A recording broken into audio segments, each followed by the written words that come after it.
আমাদের হোস্টেল কিন্তু সরকারি, মেয়েদের কোনো হোস্টেল ফি লাগে না, তবুও প্রত্যেকটা মেয়েদের কাছ থেকে হোস্টেল ফি নেওয়া হয় 1000 থেকে 2000 টাকা।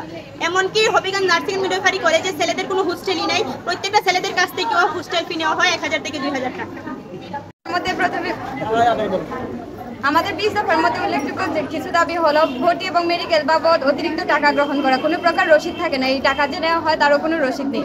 তারপর মেসে আমাদের মহিলাদের যারা মেসে যে টাকা বাঁচে প্রতি মাসে, এটা 40 থেকে 50,000 টাকা পর্যন্ত বাঁচে, ওই টাকাটাও পর্যন্ত আমাদের ইনচার্জ মহোদয়ের হাতে তুলে দেওয়া হয় এবং পরবর্তীতে এই টাকার কোনো হদিস পাওয়া যায় না।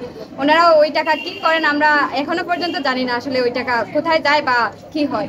তারপরে টিচাররা তাদের নিজেদের মধ্যেই নার্সিং এবং মিডওয়াইফারি দুইটা সেক্টর আছে আমাদের, ওইটা নিয়ে নিজেদের মধ্যেই বৈষম্য সৃষ্টি করেন এবং এটার প্রভাব আমাদের উপরে পড়ে। তো আমরা চাইছিলাম এই ধরনের বৈষম্য যাতে না হয়।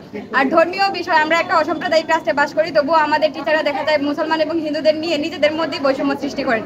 এমনকি গত কিছুদিন আগে জন্মাষ্টমী অনুষ্ঠানের সময় আমাদের হিন্দু মেয়েরা একটা স্টোর রুমকে তাদের পূজার জন্য আর কি চাইছিল, তো তারা বলছিল যে পরিষ্কার করে তারা ওইখানে পূজা করবে, কিন্তু ইনচার্জ স্যার পারমিশন দেওয়ার পরেও আমাদের একজন ইনস্ট্রাক্টর আছেন সালমা বেগম, উনি সম্পূর্ণ আপত্তি জানান এবং বলেন যে এটা করলে নাকি আমরা মুসলমানের হিন্দুদের মধ্যে মারামারি সৃষ্টি হবে। অথচ আমরা শিক্ষার্থীরা সবাই চাই যে তারাও, আমাদের যেহেতু একটা মুসলমানদের প্রেয়ার রুম আছে, তাদেরও একটা প্রেয়ার রুম হোক, এটা আমরাও চাই, কিন্তু তারা দেখা যায় নিজেদের মধ্যেই বৈষম্য সৃষ্টি করেন এবং এটার প্রভাব আমাদের উপরে পড়ে। তো আমরা ঠিকঠাক মতো তারা ক্লাসেও আসেন না সময় মতো, অফিস টাইম দেখা যায় 8টা থেকে শুরু হলেও তারা দেখা যায় 11টার আগে কেউ অফিসেই আসেন না। কার্যক্রম ছিল যে আমাদের কলেজ ফুল শাটডাউন থাকবে, কারণ আমরা ডিজিএনএম স্যারের কাছে রবিবারে গেছিলাম। রবিবারে যাওয়ার পরে আমাদের ডিজিএনএম অফিস থেকে কোনো ধরনের কোনো পদক্ষেপ নেওয়া হয় নাই। ওরা বলছিল যে তদন্ত কমিটি আমাদের কলেজে পাঠাবে, কিন্তু এই 3 দিন থেকে আমাদের সাথে ওরা কোনো ধরনের কোনো যোগাযোগ করে নাই, কোনো ধরনের কোনো অ্যাকশন নেয় নাই। আমরা আমাদের হবিগঞ্জের ডিসি স্যারের কাছে গেছি, সিভিল সার্জন স্যারের কাছে গেছি, ইভেন আমাদের হসপিটালের শেখ হাসিনা হসপিটালের তত্ত্বাবধায়ক আরএমও স্যারও ওদের হয়ে কথা বলছেন, কিন্তু ওনারা কেউ আমাদের কোনো খোঁজখবর, আমরা যে এক অনিরাপদ অবস্থায় আছি কলেজে, ওরা কোনো ধরনের কোনো পদক্ষেপ নেন নাই।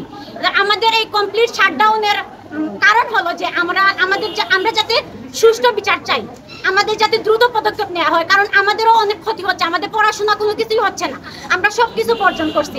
তো আমাদের যাতে সুষ্ঠু এবং তাড়াতাড়ি এই ব্যাপারে বিচার করা হয় এবং আমরা যাতে একটা সুষ্ঠু বিচার পাই, এই জন্য আমাদের এই পদক্ষেপ নেওয়া। 5 দিন সময় নিয়েছিলেন এবং তারপর 5 দিন হচ্ছে তারা আমাদের কাছে বসার পরে তারা হচ্ছে কোনো জবাবদিহিতা করতে পারে নাই।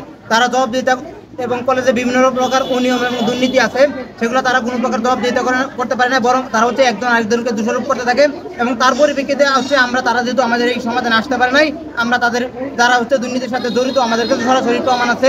আমাদের nursing instructor in charge Kalpana Garmi, nursing instructor Salma Begum, nursing instructor Samparani Das এবং হচ্ছে 2 জন অফিস সহকারী সুজন মিয়া এবং হচ্ছে মতি, তাদের 5 জনের পদত্যাগের দাবিতে আমাদের এই আন্দোলন চলতেছে।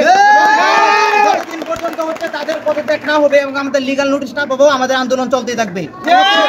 এবং হচ্ছে আমরা আজকে কলেজে কমপ্লিট শাটডাউন দিয়ে দিব। হচ্ছে আমরা যতদিন পর্যন্ত ডিজিএনএম থেকে হচ্ছে আমাদের লিগ্যাল নোটিশ না পাঠানো হবে, তাদের পদত্যাগের প্রেক্ষিতে ততদিন পর্যন্ত আমাদের কলেজ কমপ্লিট শাটডাউন থাকবে। আমরা কোনো প্রকার ক্লাস করবো না, কোনো প্রকার ডিউটি করবো না, বরং কলেজে যত ধরনের হচ্ছে কলেজ সম্পূর্ণ কলেজ আমরা বন্ধ করে দিয়ে দেবো। নার্স হিসেবে যারা বিভিন্ন হাসপাতালে আছে, সদর হাসপাতালে দায়িত্ব পালন করে, জি তারা তো কাজ করবেন নাকি? না, তাদের সাথে আমাদের সম্পৃক্ত নাই, তারা হচ্ছে সরকারি কর্মকর্তা, আমরা হচ্ছে নার্সিং স্টুডেন্ট, এই কলেজের স্টুডেন্ট। আমাদের কলেজের এবং অনিয়ম এবং দুর্নীতির বিরুদ্ধে আমাদের হচ্ছে এই আন্দোলন, এটা হচ্ছে সদর হাসপাতালের সাথে কোনো কানেকশন নাই। ইন্টারনে যারা হাসপাতালে কাজ করে দায়িত্ব পালন, তাদের তো কোনো অসুবিধা নাই। না, আমরা যারা হসপিটালে ক্লিনিক্যাল প্র্যাকটিস করি স্টুডেন্ট, আমরা কোনো ক্লিনিক্যাল প্র্যাকটিস করানো এবং এই সময় কলেজে কোনো প্রকার ক্লাসও কোনো প্রকার আমরা সকল প্রকার ডিউটি এবং ক্লাস সব কিছু বর্জন করলাম যতদিন পর্যন্ত তাদের পদত্যাগের হচ্ছে লিগ্যাল নোটিশ আমরা না পাবো, আমাদের হাতে লিগ্যাল নোটিশ না আসা পর্যন্ত। শেষ কথাটা আমার একটু ক্লিয়ার হই। হ্যাঁ, শেষ কথাটা হচ্ছে যে বিষয়টা আপনারা বললেন, মানে আপনাদের হাসপাতালের ডিউটির যে বিষয়টা, সেটিও কি আপনারা প্রত্যাখ্যান করেছেন নাকি শুধু একাডেমিক? না, আমরা যত প্রকার হসপিটালে আমাদের যদি ক্লিনিক্যাল ব্রেক, আমরা হচ্ছে বছরে একটা নির্দিষ্ট সময় হসপিটালে ক্লিনিক্যাল প্র্যাকটিস করি, সেটা 3 মাস 3.5 মাস। এই সময় হচ্ছে যাদের ক্লিনিক্যাল প্র্যাকটিস আছে তারা কেউ ক্লিনিক্যাল প্র্যাকটিসে যাবে না এবং হচ্ছে যে আমরা যারা ক্লাস চলমান আছে, ক্লাসও আমরা কোনো প্রকার ক্লাসও করবো না, সকল প্রকার কার্যক্রম থেকে আমরা অব্যাহতি ঘোষণা করলাম।